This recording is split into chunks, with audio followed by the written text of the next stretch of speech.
There's some more useful tools along the top here.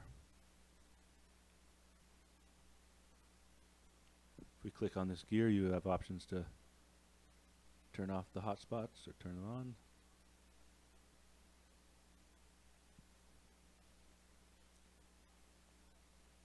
There they are. Turn them off, they disappear. We want them on.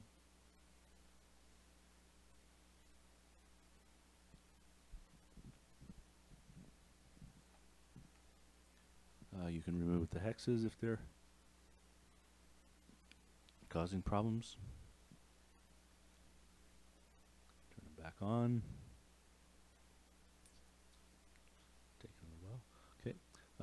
Total hotspots. So I guess these will be all the hotspots in outside of just your own. A couple other things there.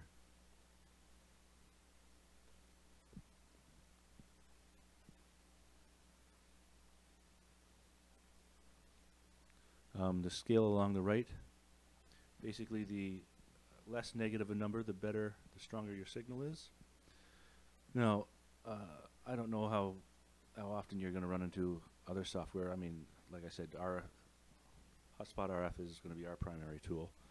I don't know if you'll have occasion to see others, but just in case you do, they might use a different color coding. For them, red might mean stoplight.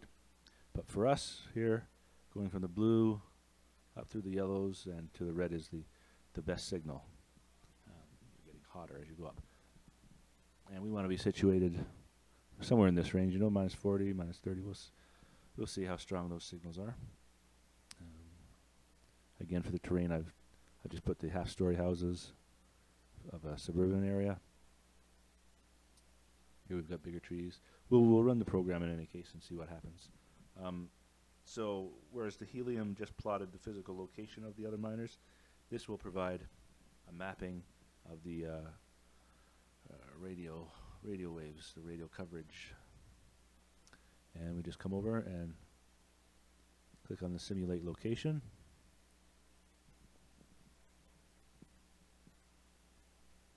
Takes 15 seconds or so. Pull up my timer again. It's doing its thing over here. Okay. So, you can see we got a lot of blues and purples, which is not great. So that's 13 seconds to complete. Whoa, look at that. We estimate this hotspot will earn almost 85% less than average. Now, why is that? Well, here's where you would go back. Well, hold on, not jumping the gun here. Let's go here, rather. Go to Google Earth.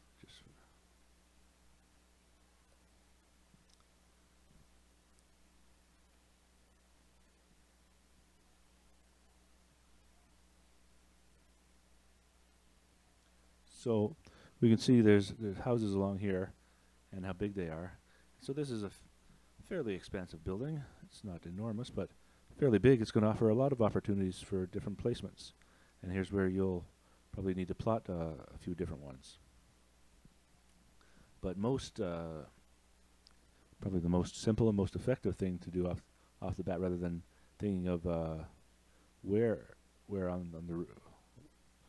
in relation to the left and right to place it, we should be looking at the z-axis and moving it up or down in height. So I think we originally specified, what was it, 5 meters? If we go back and increase that, we'll probably get a better rendering. We'll do that in just a moment. But oh, here's all these trees. So just across the street, we've got all these trees to overcome. That's going to affect us. Some, not as many over here, but yeah, definitely looks like these tall trees are going to swamp our signal. So I just want to take a quick look at the we'll get it later.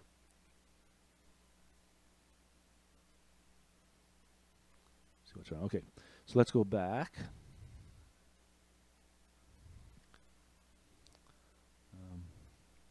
I want to close this window, or this side window, just for a moment.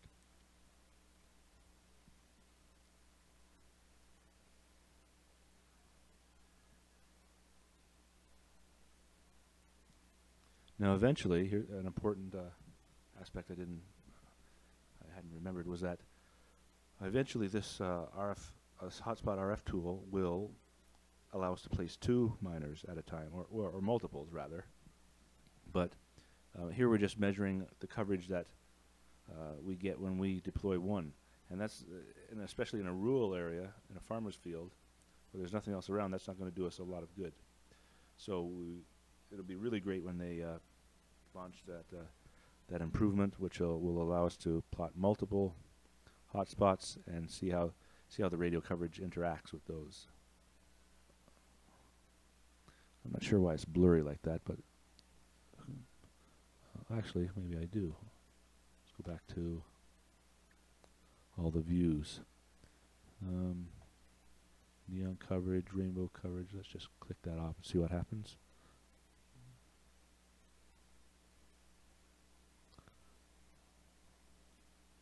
No, not what I expected. Okay.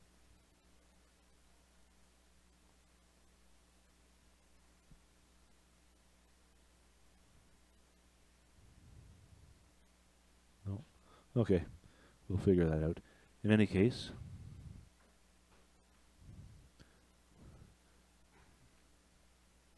you can see we have some work to do. The best we've got is a green -60, and in the blues and purples we really want to avoid. So let's just go back and change a couple of these parameters. This is just arbitrary again as we're getting used with the tool.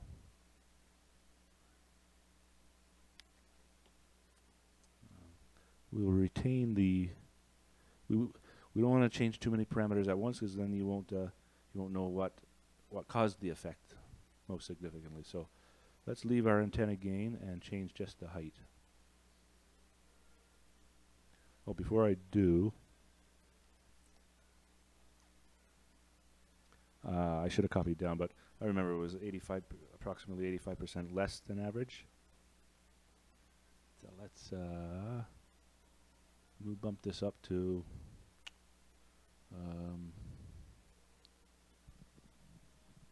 let's say 30 feet. Again, that's arbitrary. You'll want to look at the building to see what could actually be done, but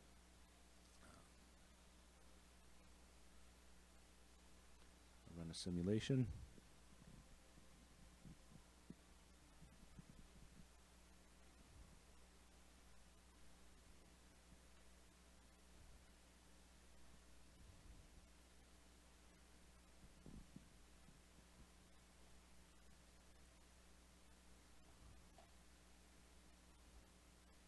Okay, that's good information.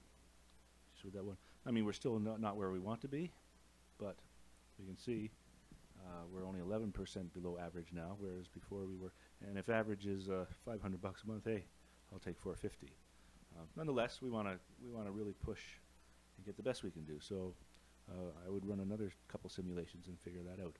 But you can see just by simply raising the height 25 feet, we really made up a lot of ground.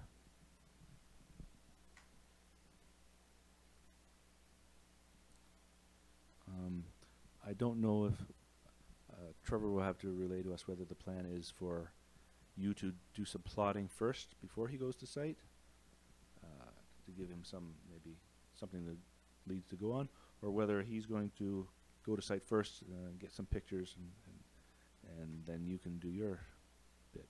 I'm not sure. Yeah, chicken or the egg. I'm not sure which comes first, but that's another point to make. Yeah. Then I go to Street View and take a look around and try different plots. Let's pause there for a moment.